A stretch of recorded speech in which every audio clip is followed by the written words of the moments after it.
Oliver is rudely awoken, here from his sleep, as he is in the isle, in the isle, on Ula's Isle, in the middle of this little lake. Um,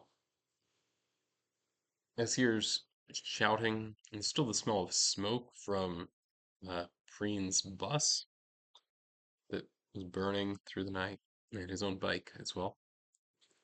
It's on fire. Uh, and he's woken by the shouting coming from shoreline. A familiar voice.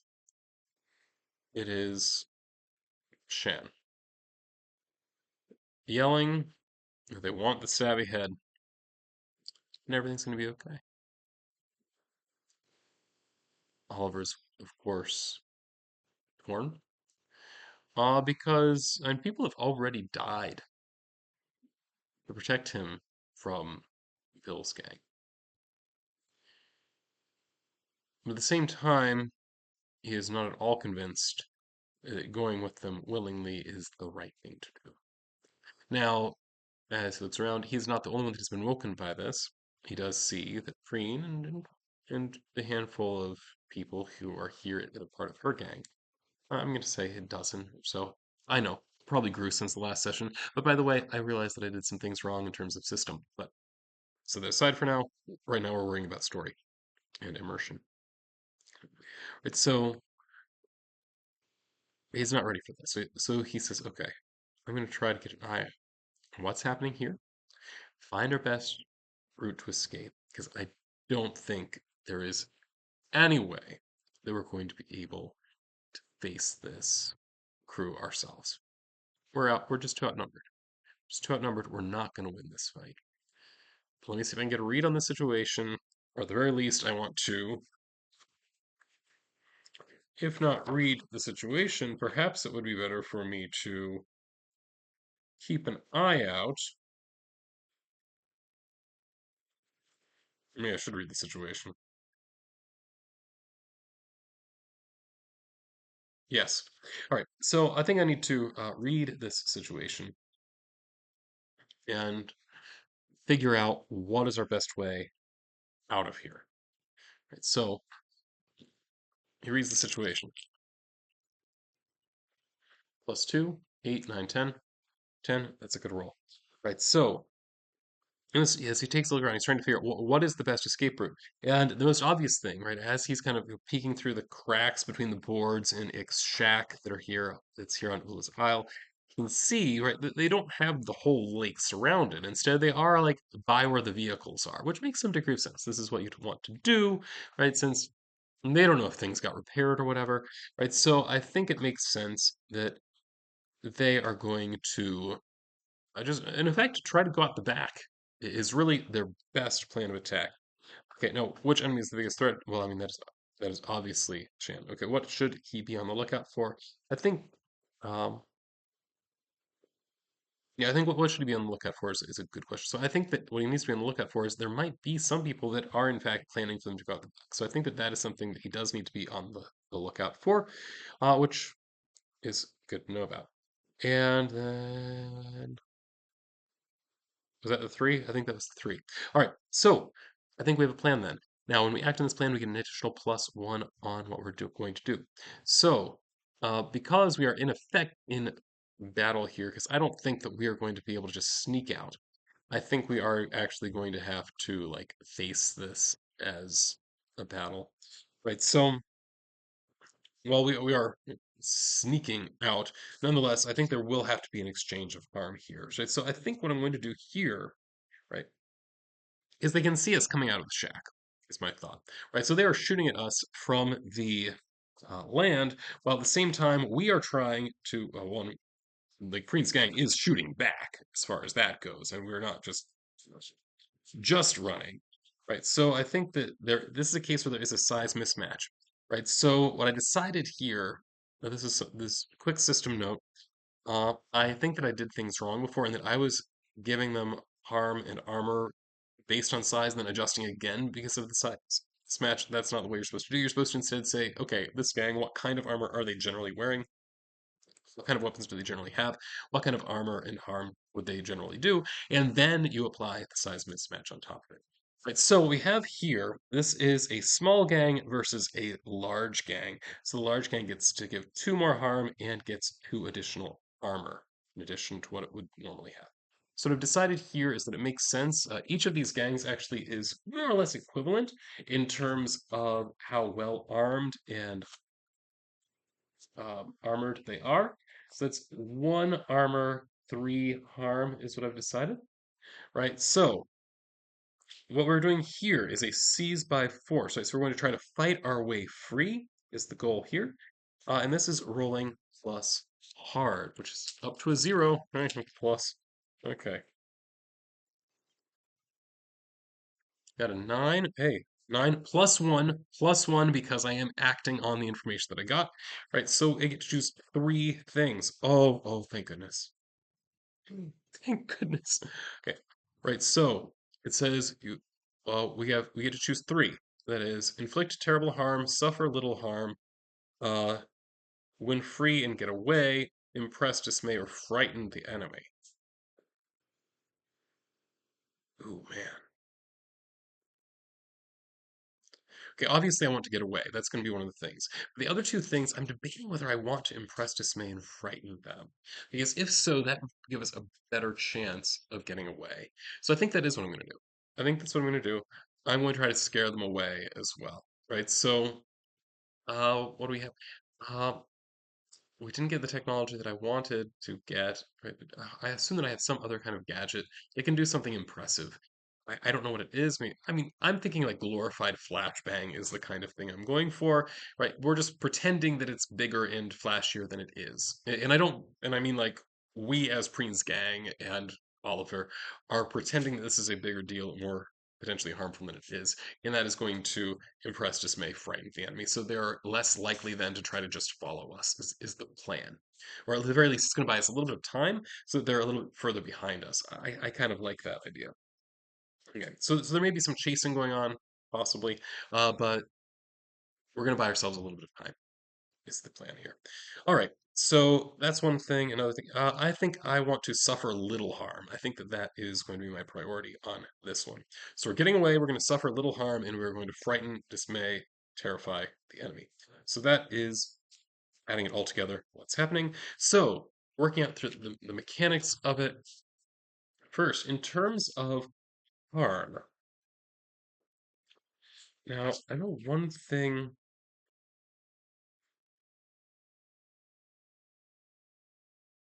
Okay, so I think I should take the same harm the gang does, because if I'm a leader or prominent visible member, that would obviously be the case. They're here to capture me, right? So I would take the same harm rather than suffering less harm.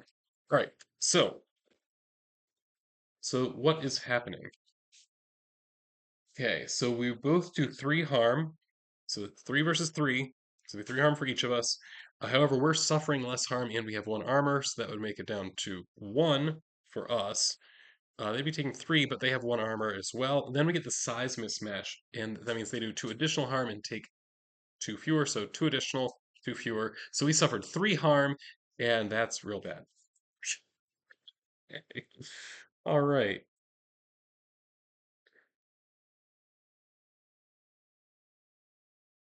So Gang and Oliver suffered three harm. Is like we're just getting shot at across the lake. Now, not everything is hitting necessarily, but nonetheless, we're in bad shape. And meanwhile, on the other hand, I think they took no harm at all. Isn't that? Yeah, that's the way it ended up working out because the size mismatch. So we didn't really do a lot of harm on the way out. At the same time, we took some significant damage. In addition, widespread injuries, many serious, several fatalities. So again, we're not getting out of here unscathed at all.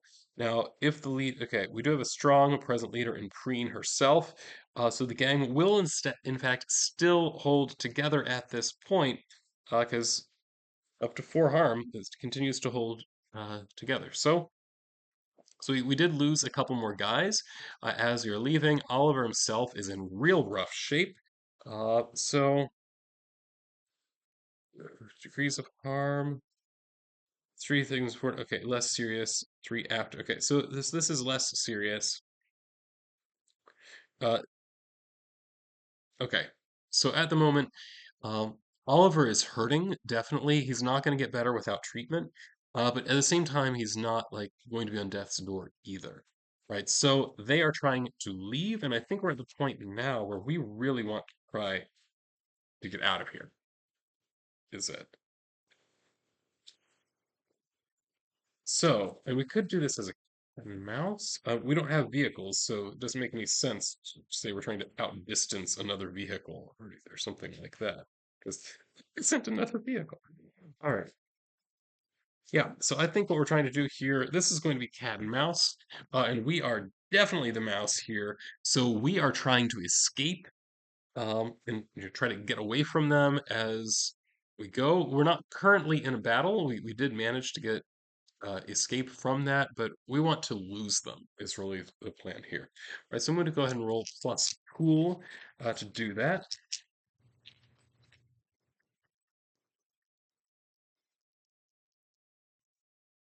and that's a 5. 5 and plus cool would be 0. That's a miss. Right. So as the mouse, your hunter catches you out, and the MC says, "Where?" This is not great. Okay. Well, and the most obvious thing, I'm going to make the failure move from our one-page solo engine, right? So let's see. Oh, no, I need to know where, right? So actually, let's focus instead on a location. And think I don't have a specific location oracle here. Um, but what kind of place? Okay, let's actually just roll on this for location, not roll. I'm gonna draw cards. All right. So first, what does this place do?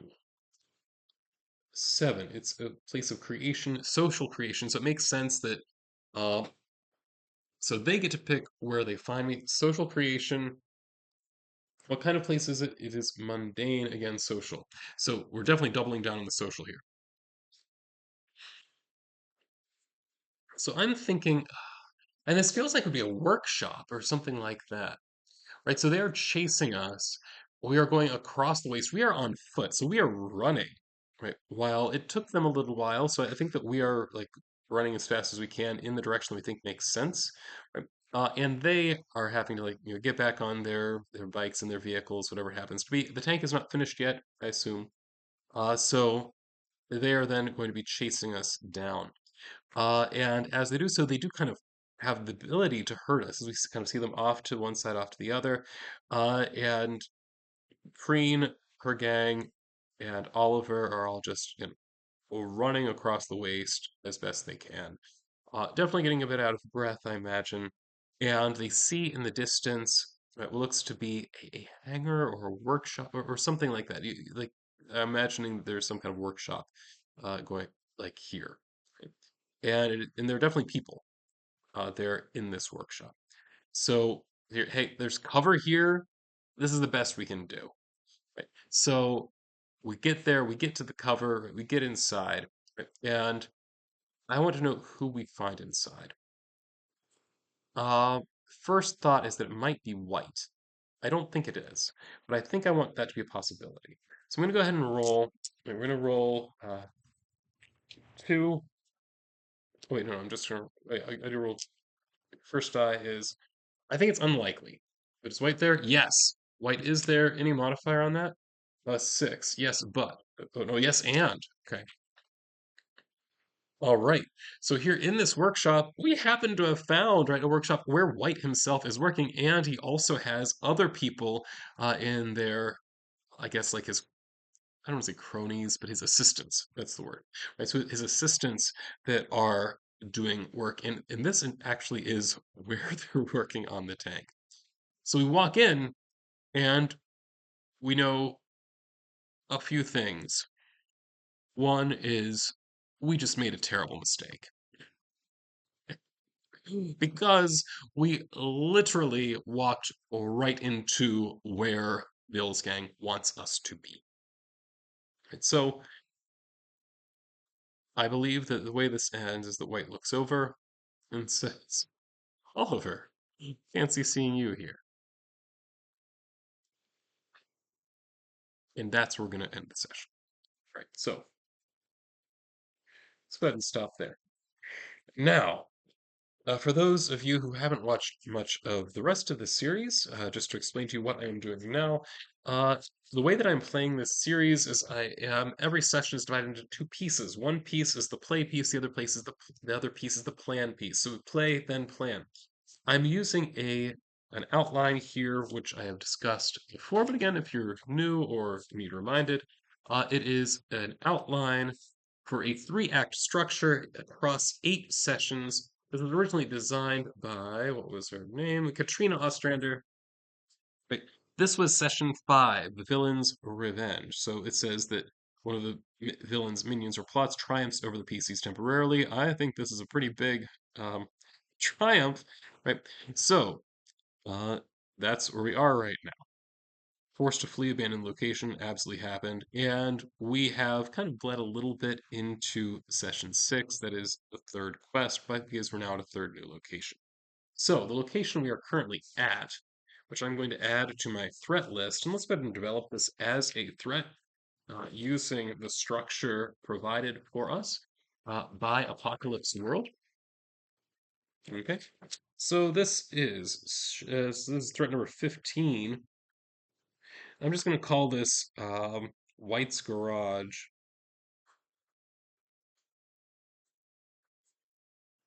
It would be considered a landscape.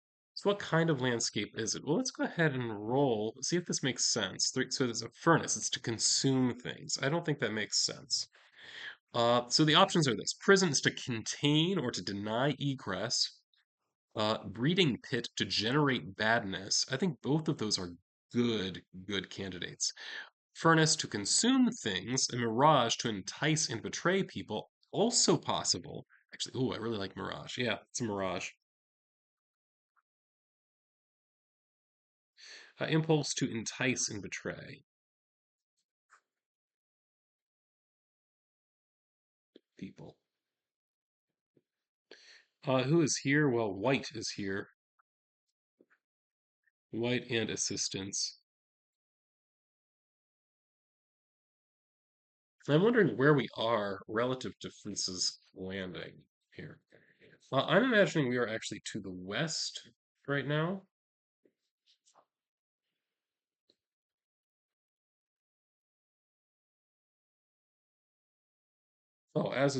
Actually, Ula's Isle is to the west as well. I just had forgotten to put that on here.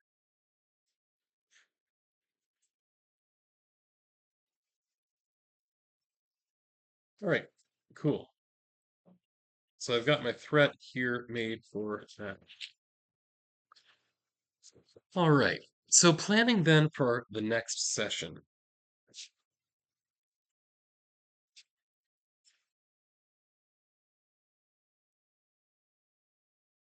So session 6. PCs travel to the third new location. We're actually already there. We're at Bill's garage. PCs reconcile with an important figure from there or the villain's past. Well, this is awesome. Like I I forgot that this was part of what was supposed to happen. It's with White. Okay, so one thing that's going to happen is that Oliver and White are going to have to reconcile. Now this should be fairly easy actually, because we know that White, while he is working on this tank, he's also at the same time sabotaging it. So we kind of have uh, that going on, and it's not just that he's doing that, but Oliver was made aware of this because of a vision that uh, what was it? Joe's Girl, I think was the name of the psychic. Yes, right, right. So I think that we're aware that this is happening. Now, another thing that has to happen in session 6 is subplot 3, that is the PCs take action to achieve the third part of their goals. Right. Now, just so you know where we're going after this point. Right, so session 6 will finish up the second act of Rising Action. As we get into sessions 7 and 8, we need the darkness before the dawn. Right, that is, except for a major setback due to one of the villain's minions or plots, nearly all hope being lost, and then a new option being revealed. Then session 8 is when we have to gather all of the allies' strengths, items we earned from all the quests. We have to travel quickly or be chased to the final destination, which I'm guessing is where Bill's gang is, and then we need to confront the villain. Okay, so I really, really like this idea. So the thing that I need to decide now is what third quest is going to be. Right, so we need to reconcile with White. That's one thing. And then we need subplot number 3, so or quest number 3. I'm just going to write it as quest number 3. I like that terminology better. That says character spell item on the PC strengths, motives, or their side quest. But here, because we just again, this is designed for group play, for like writing campaign for a group. I'm not doing that. I am instead playing this solo. Right, so I just have one PC. They're kind of always spotlighted, right, even if it's not in some explicit way. All right. So all of that said, oh, I also forgot to mark my rolled sharp. A little bit of experience there. Or no, yeah, experience is right. Make sure I keep my terminology correct. Okay. All right. So, what's the next thing I need to do in terms of quest? I don't have any ideas, honestly. I think that Oliver is going to do something for White to help him with this event. Um,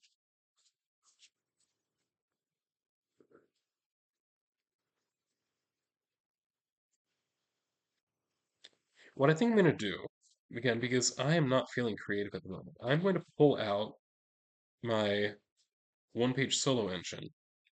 It has in it plot hook generator. So let's go ahead and roll this. So what is my objective? It is to learn the truth. Okay. I'd like to know what is my adversary. 3, guardians. Right, so I need to learn the truth about something. This thing is being guarded. Do we know what kind of truth is it? Oh, I already forgot. I'd already pulled these two. So what kind of truth are we talking about here? It's a large social truth. What's it about? Physical allies. Large social truth about physical allies. Okay, so I need to learn the truth.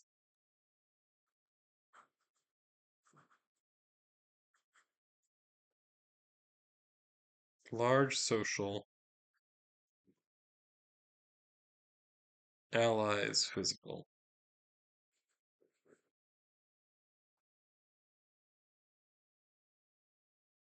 Okay. What will it do? Like, what is the consequence of this truth? Here, mystical deceive.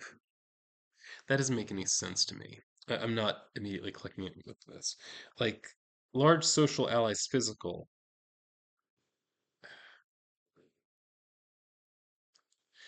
I'm trying to think of a quest that White would send Oliver on, because White knows Oliver. They've been around each other in the past in a significant way.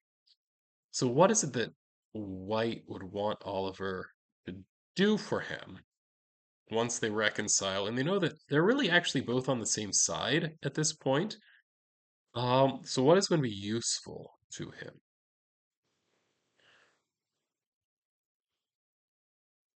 They can actually like acquire something. So it's some kind of truth that they need. Um, I feel like the truth that they need, and to me it makes sense we're gonna learn something about like the dynamics of Bill's gang. Because like if we can get them to turn, then then I think that that might be a big help, actually. So I think that might be okay. Okay, I think I'm formulating this into a plot. So what they're going to do, Oliver and White have a very short time in which they can reconcile. But in this time, and again, that part should not be difficult, because we already know that White in this case, White still did betray us in the past and steal our stuff. But at the moment, he is useful. He's on the same side we are, right? So I think that what we actually want to do, we want to find out what's happening with the gang. We want to try to infiltrate it in a way, which means then, right, White wants Bill to trust him. So White needs to capture Oliver Oliver being sent in to learn more about how the gang is working, whether there is any possibility of turning the gang against Bill is really the question, right? So I think that that's it. So, right, Oliver suggests the gang may turn on Bill,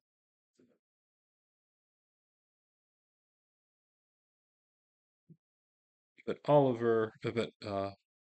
but White needs Oliver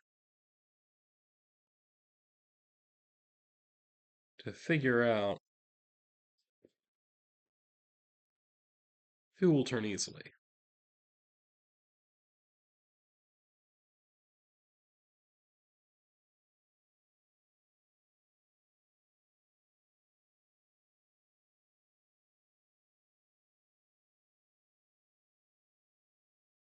Yeah, so I think that that's what the plan is. So so White will help capture Oliver and company,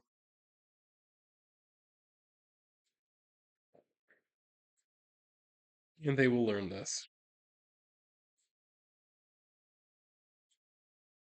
info. I think that is an extremely fast conversation that has to happen at the beginning of next time, and then we'll see how it plays. Okay. So I think that that is the plan then for session 6. Pretty cool. And then after that, we're going to be in the third act, which is pretty awesome. Right. So thank you for tuning in, and this is Prof E signing off.